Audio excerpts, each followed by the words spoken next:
por exemplo, existe PA e PG. PA e PG pertencem a um mundo supra-real, meio platônico, tá? Que a hora que você quer, você vai lá nesse conteúdo e pega. E existe um método para trabalhar o conteúdo. Eu não consigo entender isso. Porque, para mim, matemática é uma prática social. É algo que se constrói socialmente. Se você quiser saber o que é matemática, veja a prática das pessoas que fazem matemática, que trabalham com matemática. Acontece o seguinte, se você mudar a prática, você muda o conteúdo? Muda.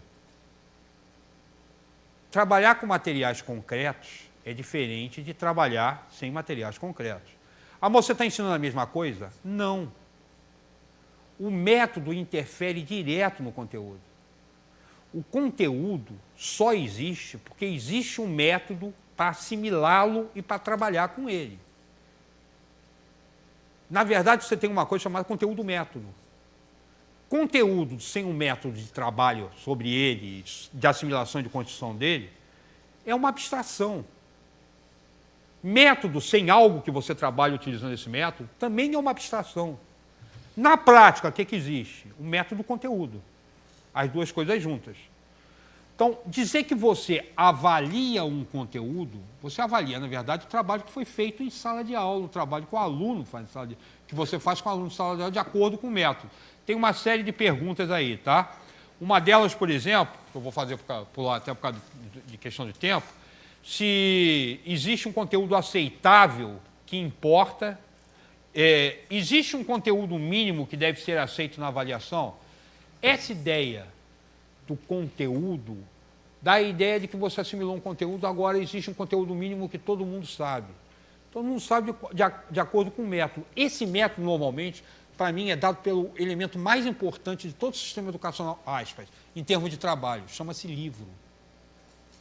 O livro didático acaba definindo com frequência como é que você vai trabalhar.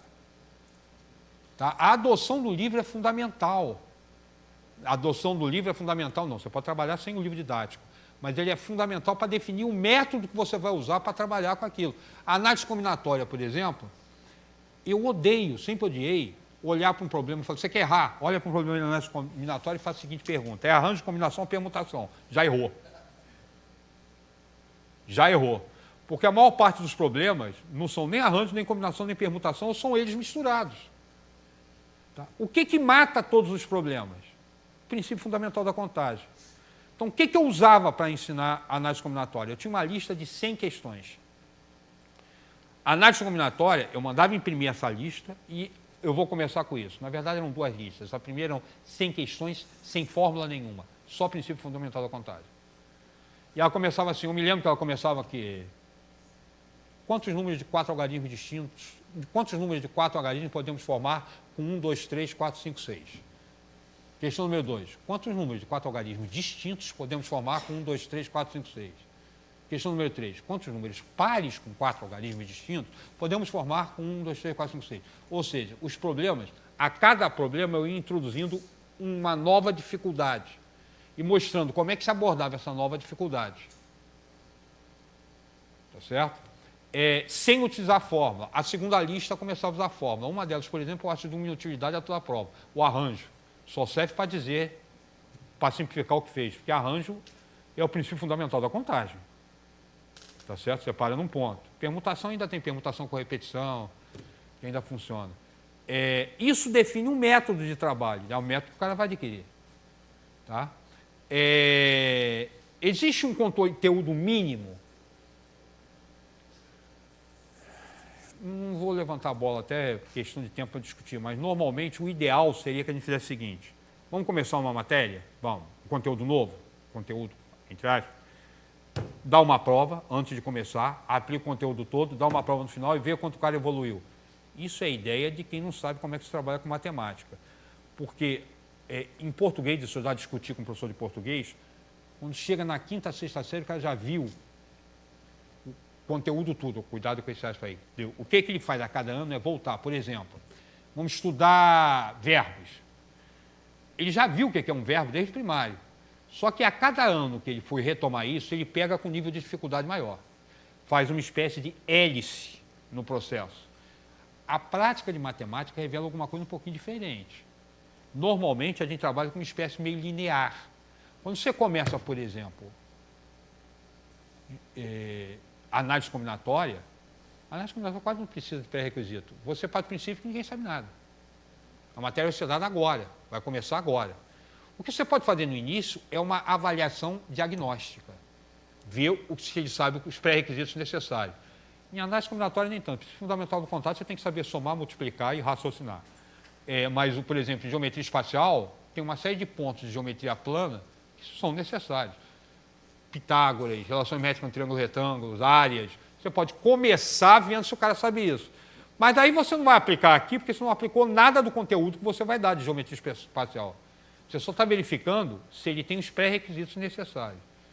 Então, na verdade, a última pergunta, não existe conteúdo mínimo aceitável, o que importa é o quanto cada aluno conseguiu aprender, isso demandaria uma aplicação prévia. E a gente parte do princípio, normalmente matemático, estou falando de chão de fábrica, é que quando a gente vai começar uma matéria, ninguém sabe nada sobre ela.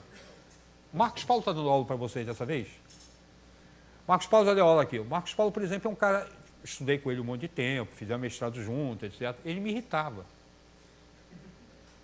Ele me irritava. Eu me lembro de uma vez que eu estava fazendo um curso de mestrado, tinha uma prova de geometria no dia seguinte. Na segunda-feira, eu ralei feito um cão o final de semana inteiro, debruçado, vendo livro, estudando. Aí, quando chegou na segunda, encontrei com o pessoal discutindo, estudou, o que você acha que vai cair, não sei o que lá, daqui a pouco chega o Marcos Paulo. E aí, Marcos, certo? Estudou muito esse final de semana? Para quê? Como assim, para quê? Vai ter prova daqui a meia hora. Eu falei, como assim? Pô, hoje é prova, cara, prova de geometria. Ih, nem me liguei, não estudei nada, o que é que vai cair? Maior nota. Aí eu falo, puta, como é que você faz isso? Eu falo, não, é que eu pego a questão, aí leio, aí solução vem vindo. Eu falo, vou te bater, cara. Vou te bater, cara. Um cara que olha para uma questão e a solução vem vindo, e eu passo o final de semana para tentar descobrir. Aí o que você faz? Se você fosse medir o empenho, ele estava reprovado. Tá? Porque ele não estudou nada. Tá? Não estudou nada para a prova. Ele tem uma facilidade impressionante. Estou falando que eu sei. Dava aula aqui uma vez, dando aula aqui, aí ele chegou aí, eu tenho que resolver umas questões aí, de geometria também. Eu vou sentar aí, ali do lado de fora, vamos lá comigo, eu resolvo essas questões, deixo resolvido que eu vou ter que explicar elas em sala de aula, e depois a gente vai conversar. Eu sentei e comecei a fazer, ele sentou do meu lado, deixa eu ver as questões. E quando ela apresentava uma solução, ele apresentava 5, né? Aí quando eu terminei, eu olhei para as soluções deles, uma atrás da outra, falei, excelente, você vai ficar, quem vai dar aula hoje é você. Não, falou, que nada, cara, você sabe isso muito mais do que eu. Estou falando pelo seguinte, o empenho não se mede numa prova. Inclusive, numa prova pode ter o empenho do professor particular.